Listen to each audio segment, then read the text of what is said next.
धन्यवाद येशू मेरो मनदेखि हालेलुया धन्यवाद येशू धन्यवाद येशू धन्यवाद येशू मेरो मनदेखि स्तुति होस् प्रभु स्तुति होस् प्रभु स्तुति होस् प्रभु मेरो मनदेखि हालेलुया स्तुति होस् प्रभु स्तुति होस् प्रभु स्तुति होस् प्रभु मेरो मनदेखि हालेलुया येशू हालेलुया येशू हालेलुया येशू मेरो मनदेखि हालेलुया हालेलुया येशू हालेलुया येशू हालेलुया येशू मेरो मनदेखि जय जयकार होस् प्रभु जय जयकार होस् प्रभु जय जयकार होस् प्रभु मेरो मनदेखि हालेलुया जय जयकार होस् प्रभु जय जयकार होस् प्रभु जय जयकार होस् प्रभु मेरो मनदेखि भुल्ने छैन प्रभु भुल्ने छैन प्रभु भुल्ने छैन प्रभु मेरो मनदेखि हालेलुया भुल्ने छैन प्रभु भुल्ने छैन प्रभु भुल्ने छैन प्रभु मेरो मनदेखि हुन्छ प्रार्थना गर्नेछौँ हाम्रो डिकेनाको अगाडि आएर सबैजना हात आफ्नो हात नानीको तर्फ राख्नुहोस् होइन आशिषको प्रार्थना हामी दिनेछौँ ल सबैजना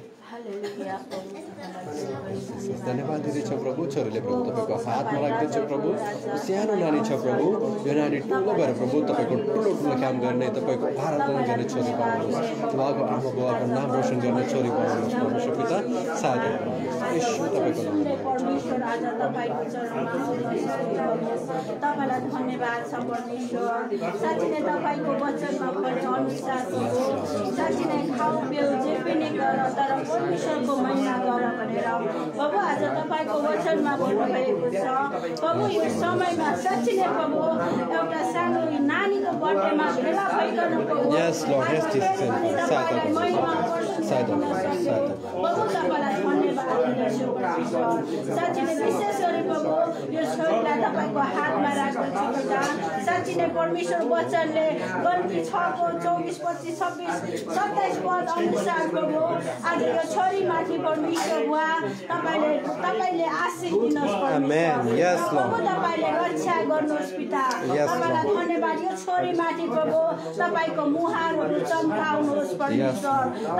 तपाईँको अनुग्रह राख्नुहोस् परमेश्वर बुवा यो छोरीमाथि परमेश्वर बुवा तपाईँलाई धन्यवाद छ परमेश्वर साँच्चै नै यो छोरीमाथि परमेश्वर यो छोरीमा आउने कुनै पनि पर्नु परमेश्वर अन्धकारका कुराहरू छ भने प्रभु तपाईँ नासरत येशूको नाममा रद्द गर्दै आमेन यस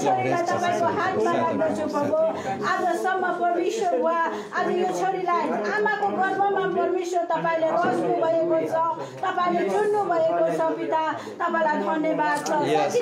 जब परमेश्वर तपाईँको छोरा र तपाईँको छोरीको काखमा एउटा गिफ्टको रूपमा परमेश्वर यो छोरीलाई दिनुभयो प्रभु यो संसारमा ल्याउनु भयो प्रभु आज 6 सालभन्दा पहिला परमेश्वर बुवा साँच्चै नै जन्मेदेखि परमेश्वर यो समयसम्म प्रभु तपाईँले यो छोरीलाई अनुग्रह गर्नुभयो आशीष दिनुभयो पिता तपाईँलाई धन्यवाद छ उनको नबन्नमा परमेश्वर तपाईँले सहायता गर्नुभयो पिता तपाईँलाई धन्यवाद छ परमेश्वर र परमेश्वर आजदेखि प्रभु यो छोरी 7 वर्षमा प्रवेश गरेको छ प्रभु यो सालमा पनि परमेश्वर साँच्ची नै एउटा असल छोरी भएर परमेश्वर तपाईमा रहने छोरी तपाईले बनाउनुहोस् पिता र आफ्नो आमा बुवाको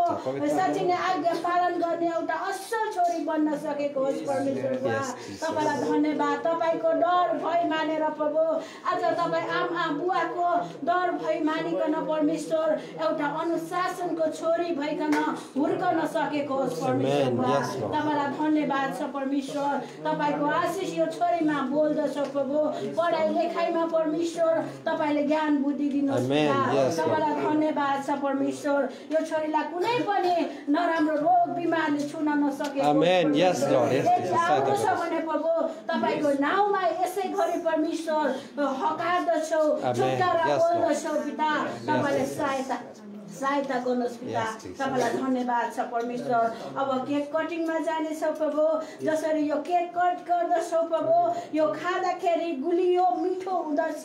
त्यसरी नै परमेश्वर यो छोरीको जीवनमा पनि त्यस्तै तपाईको आशिष मिठो असल हुन सकेको होस् परमेश्वर बुवा साँच्चै नै तपाईलाई धन्यवाद दिँदछौ परमेश्वर आउँदो यो समय महिना वर्षौ परमेश्वर यो छोरीलाई तपाईको हातमा राख्दछ पिता तपाईले चलाउनुहोस् परमेश्वर बुवा र ज्ञान बुद्धि दिँदै परमेश्वर हुर्कन बन्नमा प्रभु तपाईले सहायता गर्नुहोस् पिता तपाईलाई धन्यवाद दिँदै परमेश्वर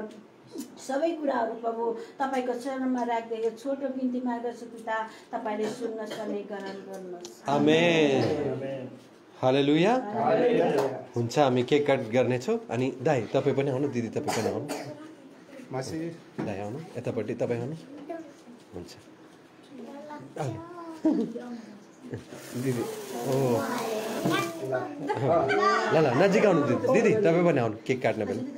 ह्याप्पी बर्थडे भन्नु है happy birthday to you happy birthday to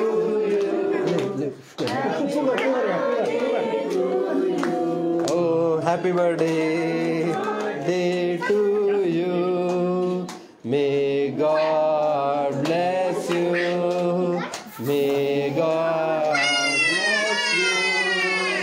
May God bless you, Ivana. May God bless you, Ivana. Happy birthday to you. Oh, happy birthday. ताली बजाउनु सबैजना. Oh. भाग्यमानी. Oh. ल अब मम्मी ड्याडी आएर ठुलो बाबा आएर केक खिलाउनुहोस्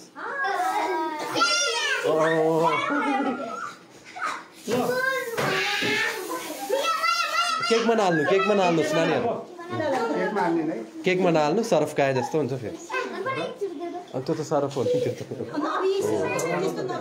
त्यही हो ल मम्मीले केक खिलाओस्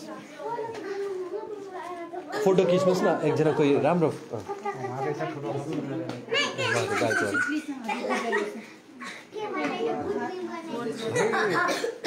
जेमसी सबैजनालाई जेमसी सबैलाई हैदराबादबाट हाम्रो इवाना तामाङ नानीको बर्थडे हो आज